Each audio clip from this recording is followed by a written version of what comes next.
What do wood, rubber, plastic, glass, and the human body all have in common? They are all made of polymers. Polymers make up a variety of materials, including a huge number of the things we interact with every day. Let's see what polymers are all about.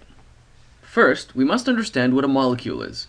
For our purposes, a molecule is a group of atoms connected by covalent chemical bonds in a particular arrangement. You may already know the chemical structures of simple molecules such as water, carbon dioxide, methane, and hydrochloric acid, among others. A polymer is a type of molecule that has many repeating subunits. The subunits don't all have to be identical to each other, but they must be repetitive. A simple and common example is polyethylene, a long chain of saturated carbon atoms used extensively in plastics. For simplicity, we can represent the molecule like this, or, because the structure is repetitive, we can use these representations for simplicity. This notation means that the bracketed unit is repeated n times, where n is some integer. For the purpose of this video, we will suppose that n is greater than 10 for all polymers. We can now consider some properties of polymers, using polyethylene as an example. Polyethylene is generally a very large molecule, or macromolecule. This means it experiences strong van der Waals interactions, which means it's either a solid or a viscous liquid at room temperature, despite being nonpolar.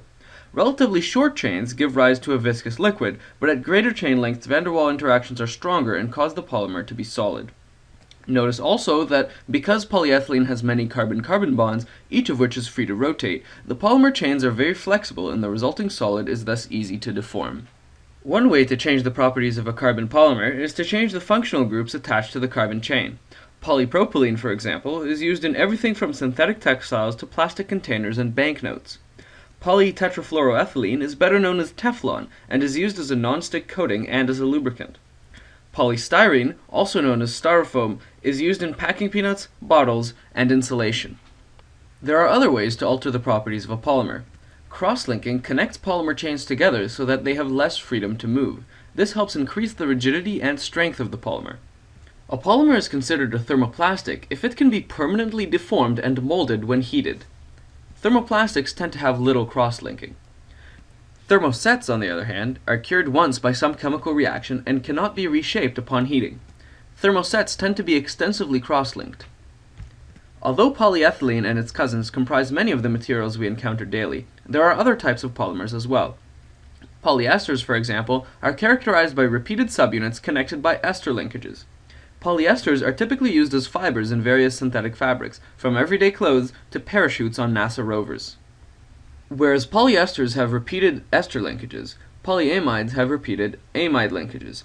Because of the hydrogen atom bonded to nitrogen, polyamides like nylon 6,6 are able to hydrogen bond with each other, forming a more ordered structure.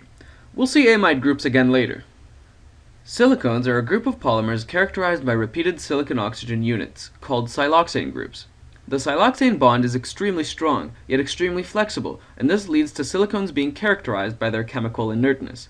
Silicones have low thermal and electrical conductivity, are non-toxic, and are hydrophobic. Thus, silicones have found widespread applications as lubricants, cookware, sealants, and many others. When burnt, silicones react with oxygen to form silica, which is a major component of many earth materials like sand on the beach, and is the principal component of glass. Polymers are also incredibly common in living things, including humans. Dextrose, or alpha-glucose, is a 6-carbon sugar which is the preferred source of energy for most eukaryotic cells. The hydroxyl group on carbon 1 can be connected to the hydroxyl group on carbon 4 of another glucose molecule by removing H2O. This allows glucose molecules to form long chains, forming amylose. A similar reaction can link glucose monomers at carbon 1 and carbon 6, allowing for branched chains called amylopectin. Together, amylose and amylopectin form starch, which is used to effectively store glucose. Plants also use long chains of a different glucose isomer called beta-glucose to construct cell walls. This substance, called cellulose, is what allows wood to be so strong and so light. RNA and DNA, which are responsible for encoding our genetic information, are also polymers. The repeating unit of a nucleic acid contains phosphate groups, which link together sugars, ribose in RNA and deoxyribose in DNA. The information is encoded by the nitrogenous bases bonded to the sugar. Each sugar can be bonded to one of thymine or uracil, adenine, cytosine, and guanine. Remember polyamides? While proteins, the molecules responsible for almost every life-sustaining process we know of, are really just a special case of polyamides. These polymers are made of amino acids, which are all structurally similar except for the R group, called a residue. There are 20 different amino acids in the human body, from simple glycine to more complicated molecules like cysteine or valine, but they all have the carboxyl group in amino acid required in a polyamide.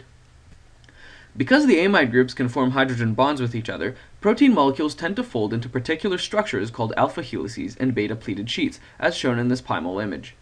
These, combined with interactions between residues, give proteins unique structures and functions and allow a protein to carry out any one of a plethora of specific functions.